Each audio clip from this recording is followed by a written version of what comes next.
Inizio con i fiori di zucca, se sono piccoli così non ce n'è bisogno, altrimenti elimino il pistillo e li taglio in 3 parti uguali per il lungo.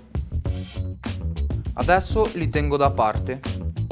Dentro una boule grattugio il parmigiano e il pecorino.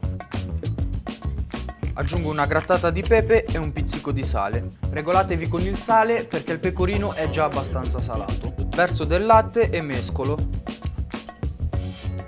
Prendo il guanciale e rimuovo la cotenna. Poi lo taglio a fettine e in seguito a listarelle.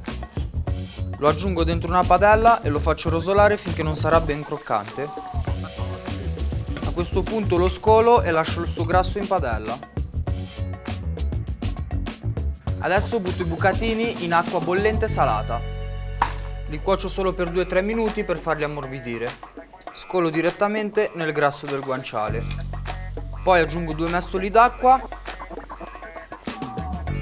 diluisco lo zafferano, lo unisco alla pasta e risotto.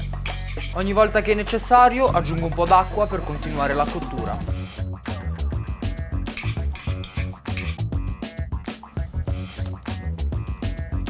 Perfetta, possiamo toglierla dal fuoco.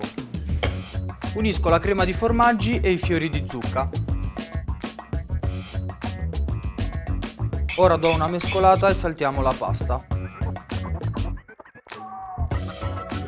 Creo un nido di pasta al centro del piatto, aggiungo la cremina dalla padella, il guanciale a pioggia e una grattata di pepe. Ora è il momento dell'assaggio. Ottimo!